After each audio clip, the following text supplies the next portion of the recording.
Hello, expert investors. Today we're going to be talking about possible restrictions in Hamilton on short-term rentals and Airbnb properties. Let's take a quick look here.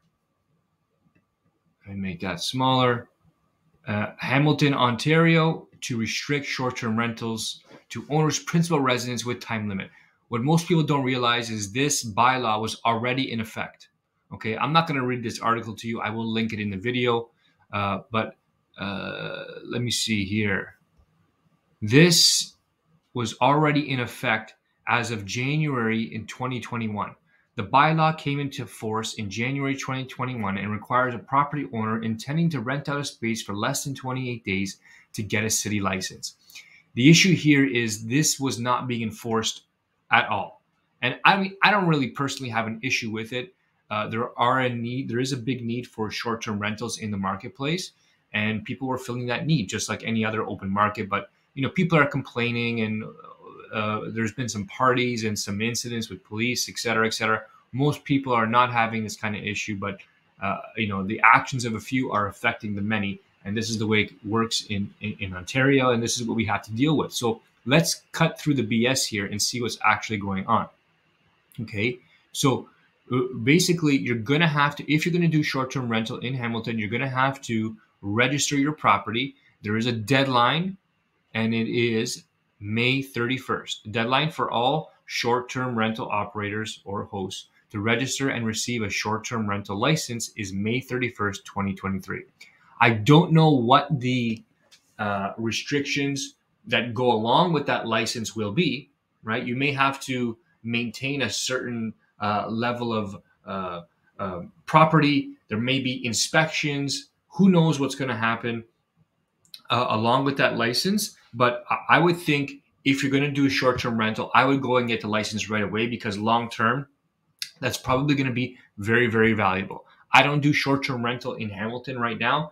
We have been offered to do it, but it hasn't kind of landed on my plate at the right time when I have enough energy to dedicate to it. But I do have at least a few investors who are doing this. Okay. Now, what's important to realize here is that it's not worth it to do Airbnb or short-term rental unless you're making significantly more income. Okay, unless you're making significantly more income. For example, if you have the few investors I have one has a triplex and one has a duplex. And if you're going to rent the triplex and it's going to get you $5,000 a month, and if you're going to rent a duplex, it's going to get you $4,000 a month, and you're going to cash flow a bit, that's great. Now, if you're going to do short-term rental, you're obviously going to want to be earning much more than that to make up for the fact of the extra management, the extra time involved in dealing with the Airbnb, your own pain in the rear end for doing this. You want to get paid extra, the extra cost in property management, the extra cost in wear and tear on the property, and everything that goes along with that. The big question for me is how much, okay? And I think that's a personal question you have to ask yourself. And I'll give you my formula, my basic formula. Is if on my duplex, for example, if I'm going to make $4,000 a month renting to two people up and down or side by side or whatever, and it doesn't cost me, anything extra in terms of time and money to manage this property, that's my baseline. Now, if I'm going to go to Airbnb, and I know from operating other Airbnbs that it's going to take at least 25% more work, right? More time involved. More wear and tear, at least 25% more wear and tear, 25% more pain in my rear end from dealing with other problems. I'm going to have to manage cleaners, get repairs done more often, possibly deal with city licensing.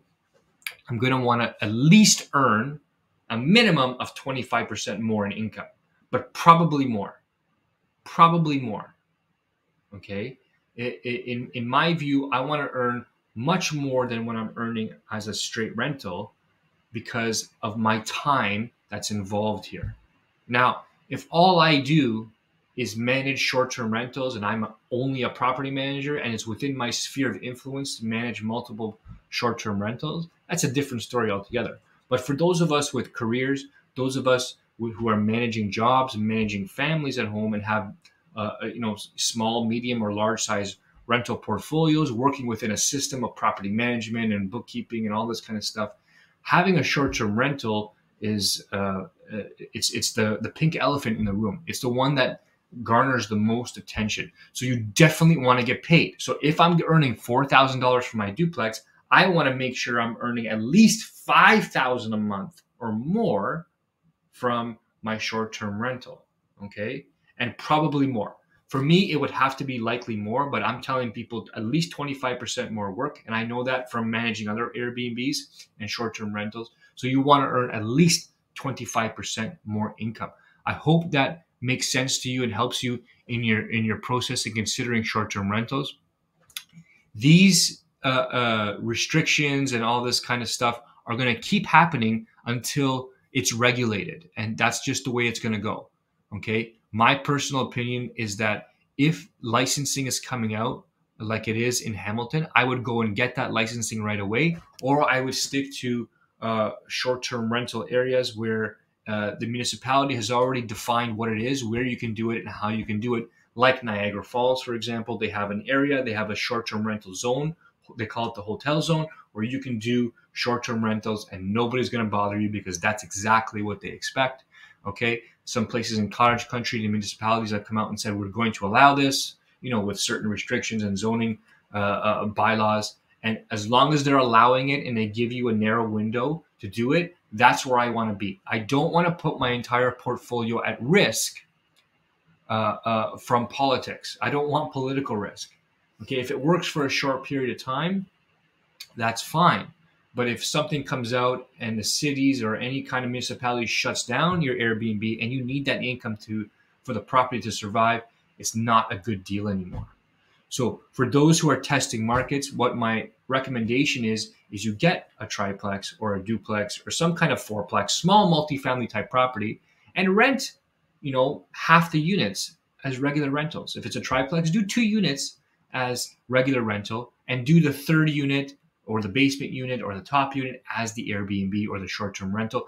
Test the market.